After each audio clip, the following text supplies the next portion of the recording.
Hello Big Brother fans, this is review of episode 4. I'm sorry in advance because this is probably going to be very disjointed. It's been a very, very rough day for me. And I look at it and I apologize for that too.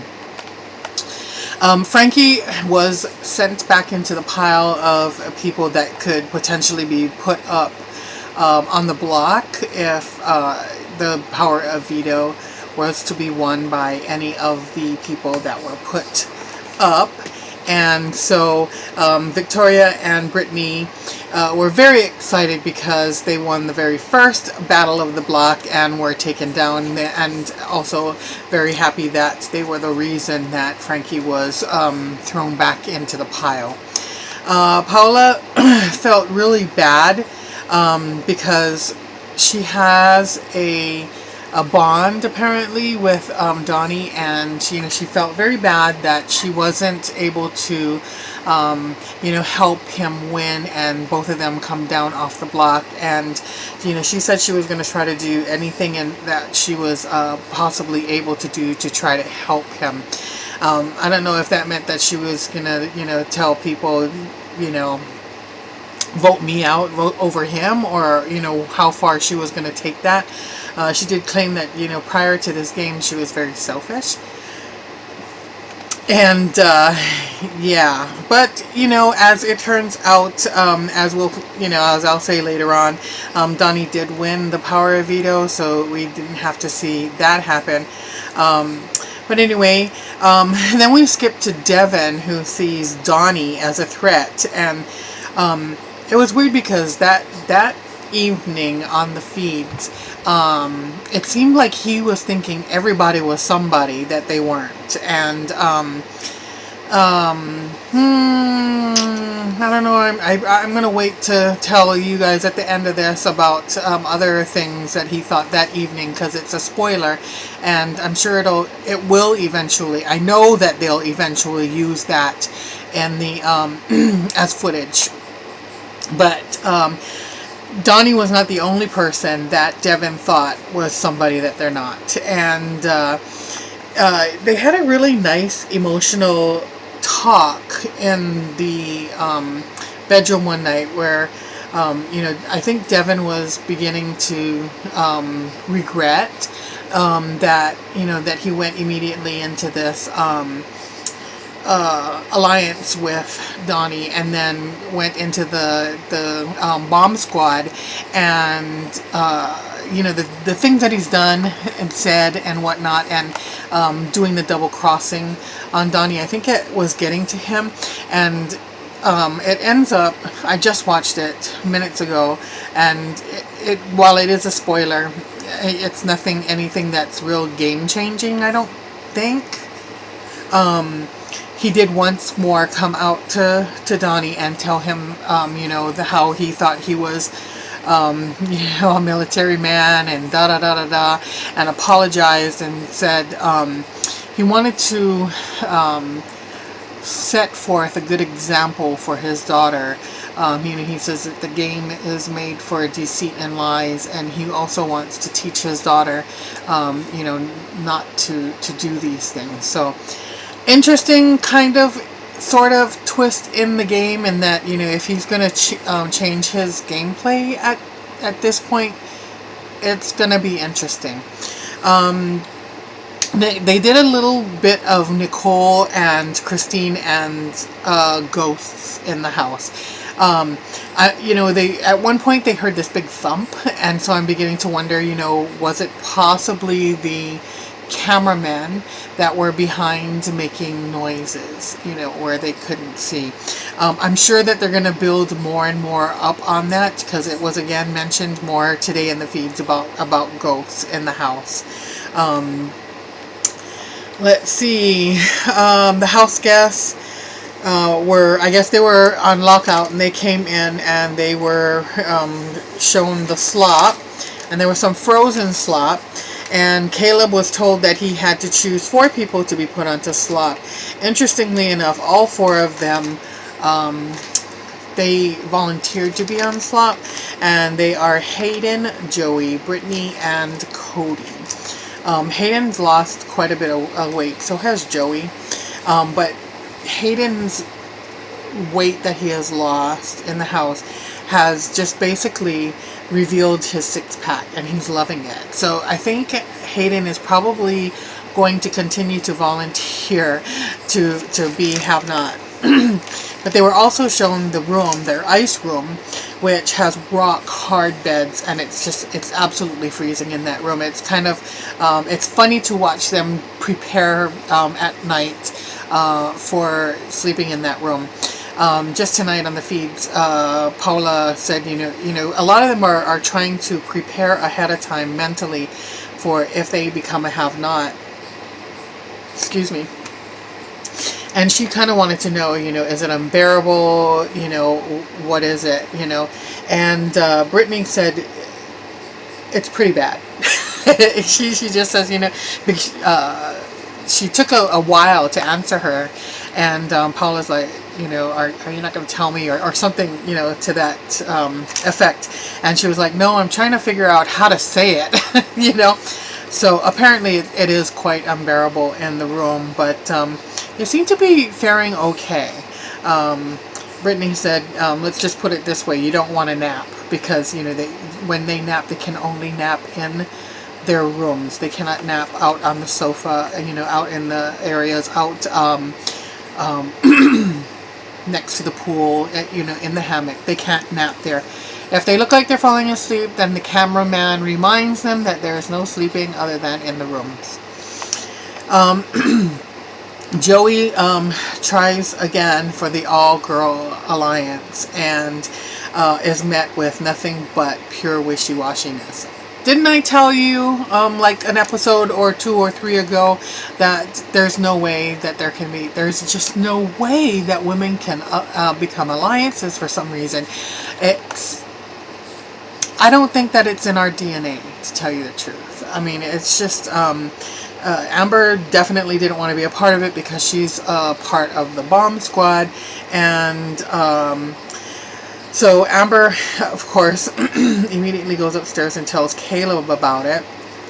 And then Caleb says, well, then that just sealed her fate. You know, Joey is going to be the next victim of the bomb squad. And of course, she immediately goes, Joey immediately goes to confess to Devin. And that was a WTF moment. I was kind of like, why is she going around, you know, and, you know, and telling this, you know, just let it be. And, you know, I mean, it didn't make any sense to me whatsoever, but, you know, I think she just felt like if I confess this, maybe they won't hold it against me, kind of thing. Yeah, they're gonna hold it against you, you know.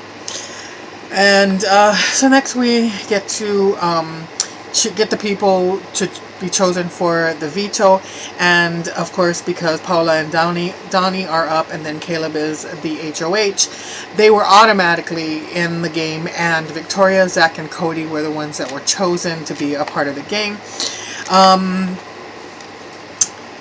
Let's see, so briefly in the middle there, Pau Pau was crying, saying that it's unfair, you know, that she's up on the block, and Jocasta is trying to tell her to, you know, you need to believe in yourself, you just need to go out there and do what needs to be done. And she had a tiny little prayer session with her to help, you know, lift her spirits up and go out there.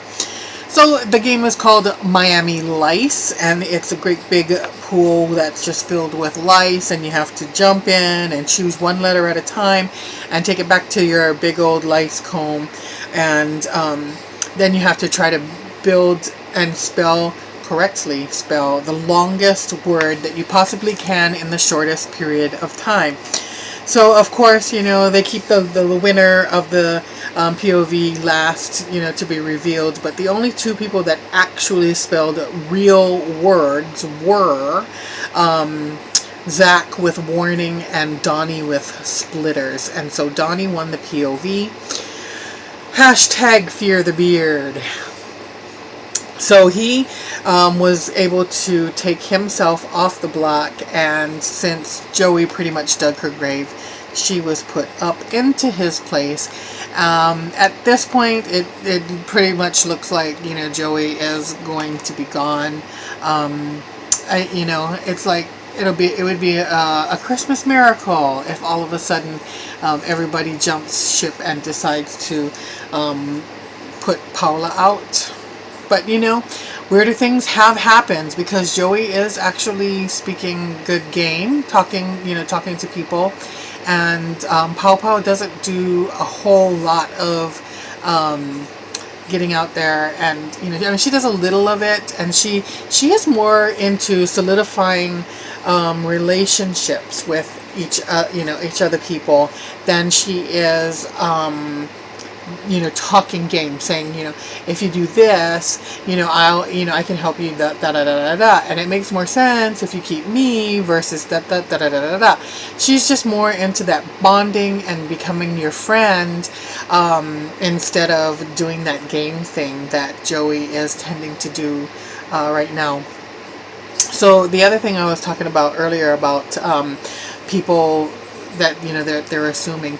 One night they were talking about, you know, people possibly being something other than what they are, and they started talking about Derek and him being a cop, and you know, he to distract people and pull them away from their continuing to think that, kind of somehow brought it up that Devin was actually either some kind of a cop or a I think they landed on like a prison, you know, one of those prison guards kind of thing. So it was interesting to see him kind of get into that mode of deflecting, you know, the attention away from him, because they actually hit it right on the nose, and it was kind of, I'm sure it was a pretty scary time. And so seeing the diary room session from that is going to be very fun and interesting to see, you know, what he has to say about that, that they got that close. And you know, as you noticed in tonight's veto competition, they had the, you know, the badges, and that was from that Miami Vice / Lice veto game that they played. And Derek actually wore his quite a few, you know, like a whole entire day while he was in the house. So I was like, what is this guy doing? He's just tempting the fates, you know. But anyway, other things going on in the house. Caleb is just absolutely obsessed with Amber. He just, anything and everything he talks about has to do with Amber. And Amber, you know, he came out and finally said, you know, I like you. And she was like, you know, she had talked to Devin and said, you know, everybody keeps saying that, you know, he likes me, blah, blah, blah, but I've never gone out with a white guy. I've only ever gone out with, you know, you're my type, is basically what she said. Not meaning, you know, like you are the person that I like and I want in this game to have a showmance with. Just meaning, you know, I've never gone out with a white guy before. It's always been mixed blood or a black guy. And when he heard that, of course, you know, he kind of, you know, got crazy a little bit, and you know, started talking crap about her and blah, blah, blah. And just minutes ago, they had a conversation. In fact, it might even still be going on.